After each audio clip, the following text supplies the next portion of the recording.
Facebook ಅಲ್ಲಿ ನೋಡಿ ಪರಿಚಯ ಮಾಡ್ಕೊಂಡು ಫೋನ್ ಮಾಡಿ ಇನ್ವೈಟ್ ಮಾಡಿದ್ರು. ಸೊ ಹಾಗಾಗಿ ನಾವು ಕೂಡ ಉತ್ತರ ಕರ್ನಾಟಕ ಅಂದ್ರೆ ಬಹಳ ಖುಷಿ. ನಾವು ಬೆಂಗಳೂರಿನಲ್ಲಿ ಸಿನಿಮಾ ಅಷ್ಟೇ ಅಲ್ಲ, ಸಮಾಜ ಸೇವೆಯಲ್ಲೂ ಕೂಡ ತಮ್ಮ ತಾವು ತೊಡಗಿಸ್ಕೊಂಡು ನೊಂದಂತ ಹೆಣ್ಣು ಮಕ್ಕಳಿಗೆ ಕೆಲಸ ಮಾಡೋದು, ನೋವಲ್ಲಿ ಇರ್ತಕ್ಕಂಥ ಹೆಣ್ಣು ಮಕ್ಕಳಿಗೆ ಕೌನ್ಸಿಲಿಂಗ್ ಕೊಡುವಂತ ಕೆಲಸಗಳು ಮಾಡ್ತಾ ಇರ್ತೀವಿ. ಹಾಗೆ ಡಾಕ್ಟರ್ BR ಅಂಬೇಡ್ಕರ್ ಸಾಮಾಜಿಕ ನ್ಯಾಯ ಮತ್ತು ಸಬಲೀಕರಣ ವೇದಿಕೆಯನ್ನು ಕೂಡ ಮಾಡ್ತಾ, ಹಾಗೆ ನಿರ್ಭಯ ನ್ಯೂಸ್ ಚಾನೆಲ್ ಅಂದ್ರೆ ಎಲ್ಲೆಲ್ಲಿ ಅನ್ಯಾಯ ಆಗಿದೆ ಅಥವಾ ಎಲ್ಲೆಲ್ಲಿ ಭ್ರಷ್ಟಾಚಾರಗಳಿದ್ದಾರೆ ಅದನ್ನೆಲ್ಲ ನೋಡಕ್ಕೆ ನಮ್ಮ ಮಾಧ್ಯಮ ಮಿತ್ರರಿದ್ದಾರೆ. ಎಲ್ಲಿ ಹೆಣ್ಮಕ್ಳು ಧ್ವನಿ ಎತ್ತಿ ಮಾತನಾಡ್ಬೇಕು, ಎಲ್ಲಿ ಹೆಣ್ಮಕ್ಳು ಅವರ ಕೊಡುಗೆಯನ್ನ ಗುರುತಿಸ್ಬೇಕು, ತಮ್ಮನ್ ತಾವು ಯಾರು ಗುರುತಿಸಲ್ಲ ಅಂತ ಎಷ್ಟೋ ಹೆಣ್ಮಕ್ಳು ಎಲೆಮರೆ ಕಾಯಿಯಾಗಿ ಬದುಕ್ತಿದ್ದಾರೆ.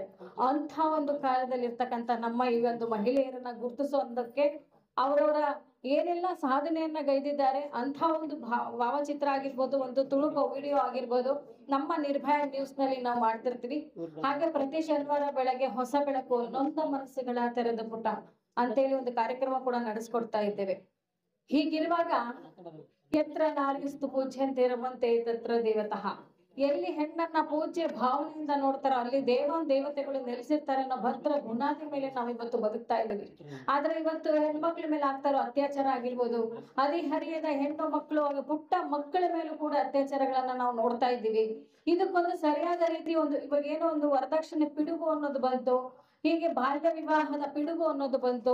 ಅದೇ ತರ ಅತ್ಯಾಚಾರ ಒಂದು ಪಿಡುಗು ಅನ್ನೋದು ಆಗಬೇಕು, ಅತ್ಯಾಚಾರಗಳಿಗೆ ಸರಿಯಾದ ಶಿಕ್ಷೆ ಜಾರಿ ಆಗಬೇಕು. ಇನ್ನೊಮ್ಮೆ ಯಾರು ಹೆಣ್ಮಕ್ಳು ಹೋಗ್ತಾ ಇದ್ರೆ ಅವ್ರು ರಕ್ಷಣೆ ಕೊಟ್ಟು ಮನೆಗೆ ಬಿಡುವಂತಹದ್ದಾಗಿರ್ಬೇಕು. ಇದು ಪುರುಷ ಪ್ರಧಾನ ಸಮಾಜ ಆದ್ರೂ ಕೂಡ ಸ್ತ್ರೀಯರಿಗೆ ಕೊಟ್ಟಂತ ಅವಕಾಶದಲ್ಲಿ ಹೆಣ್ಣು ಸಮಾಜದ ಕಣ್ಣು ಕೂಡ ಮತ್ತೆ ಮನೆ ಸಂಸಾರದ ಕಣ್ಣು ಕೂಡ ಹೌದು ಅನ್ನೋದನ್ನ ನಾವ್ ಎಲ್ಲಾ ಕ್ಷೇತ್ರದಲ್ಲೂ ತೋರಿಸ್ಕೊಟ್ಟಿದ್ದೀವಿ. ಬರೀ ಹೆಣ್ಮಕ್ಳು ಮನೇಲಿ ಇರ್ತಕ್ಕಂಥದ್ದಲ್ಲ, ಎಲ್ಲಾ ಕ್ಷೇತ್ರ, ಸಿನಿಮಾ ರಂಗ ಆಗಿರ್ಬೋದು, ನಾವು ರಂಗಭೂಮಿ ಆಗಿರ್ಬೋದು, ಎಲೆಕ್ಷನ್ ಅಲ್ಲಿ ಗೆದ್ದು ನಾವು ಸಂವಿಧಾನವನ್ನು ಓದ್ಕೊಂಡು ಇವತ್ತು ವಿಧಾನಸೌಧದಲ್ಲೂ ಕೂಡ ಕೂತಿದೀವಿ. ಪಾರ್ಲಿಮೆಂಟ್ ಅಸೆಂಬ್ಲಿಮೆಂಟ್ ಎಲ್ಲೂ ಕೂಡ ಮಾತಾಡ್ತಾ ಇದ್ದಾರೆ, ಎಲ್ಲಾ ಮಹಿಳೆಯರು ಇದ್ದಾರೆ. ಇಲ್ಲಿರ್ತಕ್ಕಂಥ ಮಹಿಳೆಯರಿಗೂ ಸರಿಯಾದ ಅವಕಾಶವನ್ನ ನೀವು ಕೊಟ್ಟಿದ್ದೆ ಆದ್ರೆ ಆ ಹೆಣ್ಣು ಮಕ್ಕಳನ್ನ ಬೆಳೆಸಿ ಮನೆಯಲ್ಲಿ ಗಂಡು ಮಕ್ಕಳು ಹೇಗೆ ಮನೆ ಕೀನ ಹೆಣ್ಮಕ್ಳ ಕೈಲಿ ಹೆಂಡತಿ ಕೈಲಿ ಕೊಡ್ತಿರೋ ಅದೇ ತರ ನಿಮ್ಮ ಒಂದು ಜಿಲ್ಲಾ ಉಸ್ತುವಾರಿಗಳನ್ನೆಲ್ಲ ಕೂಡ ಮಹಿಳೆಯರನ್ನ ಮುಂದೆ ಬಿಟ್ಟು ಅವರ ಶಕ್ತಿನ ತೋರಿಸುವಂತ ಕೆಲಸ ಗಂಡಂದಿರು ಮಾಡ್ಬೇಕಾಗಿದೆ. ನಿಮ್ ಹೆಣ್ಮಕ್ಳಲ್ಲಿ ಇರ್ತಕ್ಕಂತಹ ಶಕ್ತಿ, ನಿಮ್ ಹೆಣ್ಮಕ್ಳಲ್ಲಿ ಇರ್ತಕ್ಕಂತಹ ಒಂದು ಅಧಿಕಾರ ಏನಿದೆ ಅದನ್ನೆಲ್ಲವೂ ಕೂಡ ಸಮಾಜ ಗುರುತಿಸ್ಬೇಕಂತ ಮಹಿಳೆಯರು ಮುಂದೆ ಬರಬೇಕು. ಹಾಗಾಗಿ ತಾವೆಲ್ಲರೂ ಕೂಡ ನಮ್ಮನ್ನು ಬೆಂಗಳೂರಿನಿಂದ ಕರೆದು ನಮಗಿಲ್ಲಿ ಅವಕಾಶವನ್ನ ಮಾಡ್ಕೊಟ್ಟಿದ್ದಾರೆ ಸಾಲಿಮಠ ಸರ್ ಅವರು. ನಾವು ಅವ್ರನ್ನ ಯಾವತ್ತೂ ಎದುರು ನೋಡಿರ್ಲಿಲ್ಲ, ನಾವ್ ಇವತ್ತೇ ನೋಡಿದ್ದು. ಆದ್ರೂ ಕೂಡ ನಾವು ಅಷ್ಟು ದೂರದಿಂದ ನಾವು ಯಾವ ಪುರುಷರನ್ನು ಜೊತೆಯಲ್ಲಿ ಕರ್ಕೊಳ್ಳದೆ ಒಂದು ಹೆಮ್ಮೆಯಿಂದ ಬಂದಿದೀವಿ ಅಂದ್ರೆ ಒಂದು ನಂಬಿಕೆ. ಈ ಜಗತ್ತಲ್ಲಿ ಬೇಕಾಗಿರೋದು ನಂಬಿಕೆ ಒಂದೇ. ನಂಬಿಕೆ ಅನ್ನೋದಿದ್ರೆ ಇಡೀ ಜಗತ್ತಿನಲ್ಲಿ ಎಲ್ಲಿ ಬೇಕಾದ್ರೂ ಸಾಧನೆ ಮಾಡ್ಬೋದು, ಏಕಾಂಗಿಯಾಗೂ ಕೂಡ ಹೋರಾಟ ಮಾಡಿ ನ್ಯಾಯವನ್ನ ಪಡ್ಕೋಬಹುದು. ಹಾಗಾಗಿ ಮಾಧ್ಯಮದವರಿಗೆ ಸರ್ಕಾರದಿಂದ ಸಿಗುವಂತ ಸೌಲಭ್ಯಗಳು ಸಿಗಬೇಕು. ಅವ್ರು ಕೇಳ್ತಾ ಇರೋದು ಬಸ್ ಪಾಸ್ ಒಂದೇ, ಅವ್ರು ಕೇಳ್ತಾ ಇಲ್ಲ ಅವ್ರಿಗೆ ನನಗೆ ಪೆನ್ಷನ್ ಬೇಕು, ನಾನ್ ಸತ್ತೋದ್ರೆ ಕೆಲಸ ನನ್ನ ಮಗನು ಕೊಡಿ ಅಥವಾ ನನಗೆ ಮನೆ ಕೊಡಿ, ಜಮೀನ್ ಕೊಡಿ ಅಂತ ಏನು ಕೇಳ್ತಾರದು ಓಡಾಡಕ್ ಮಾತ್ರ ಒಂದು ಅವಕಾಶ ಮಾಡ್ಕೊಡಿ, ನಮ್ಗೊಂದು ಪಾಸ್ ಕೊಡಿ, ಬಸ್ ಪಾಸ್ ಕೊಡಿ ಅಂತ ಕೇಳ್ತಾ ಇದಾರೆ. ಇದಕ್ಕೆ ನೀವೆಲ್ಲ ಮುಂದಿನ ದಿನಗಳಲ್ಲಿ ಈಗಾಗಲೇ ಹೋರಾಟ ಮಾಡಿದೀರಾ. ಇನ್ನು ಮುಂದಿನ ದಿನಗಳಲ್ಲಿ ಏನಾದ್ರೂ ಹೋರಾಟ ಮಾಡಿದಾಗ ನಮ್ಮ ತಂಡವು ಕೂಡ ನಮ್ಮ ಕಡೆಯಿಂದ ಕೂಡ ಬೆಂಬಲ ನಿಮ್ಗೆ ಇದ್ದೇ ಇರುತ್ತೆ. ಸರ್ಕಾರದಿಂದ ಸಿಗುವಂತಹ ಬಸ್ ಪಾಸ್ ತಮಗೆಲ್ರಿಗೂ ಸಿಗಲೇಬೇಕು. ಪ್ರಿಂಟ್ ಮೀಡಿಯಾ ಆಗಿರ್ಲಿ ಅಥವಾ ಎಲೆಕ್ಟ್ರಾನಿಕ್ ಮೀಡಿಯಾ ಆಗಿರ್ಲಿ, ಎಲ್ಲರೂ ಕೂಡ ಜನಸೇವೆ ಮಾಡುವಂತಹ ಪ್ರಾಣವನ್ನ ಬದಿಗಿಟ್ಟು ನಾವು ಕೂಡ ಎಷ್ಟೋ ಸ್ಕ್ಯಾಮ್ಗಳನ್ನ ಮಾಡಕ್ ಹೋದಾಗ ನಮ್ಮ ಮೇಲೂ ಹಲ್ಲೆ ಆಗಿತ್ತು, ಓಡಿಸ್ಕೊಂಡ್ ಬಂದಿದ್ದಾರೆ, ನಾವೆಲ್ಲ ಕೆಲಸ ಮಾಡಿ ಬಂದಿರೋರು.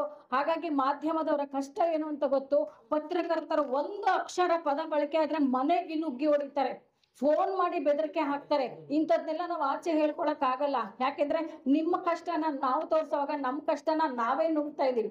ಹಾಗಾಗಿ ನಮ್ಮ ಮಾಧ್ಯಮದವರಿಗೆ ಸರ್ಕಾರ ಈಗ್ಲಾದ್ರೂ ಎಚ್ಚೆತ್ಕೊಂಡು, ಅದು ಯಾವುದೇ ಸರ್ಕಾರ ಆಗಿರ್ಲಿ, ಆಳೋ ನಾಯಕ ಮೇಟಿ ಸರಿ ಇರಬೇಕು ಅಷ್ಟೇ.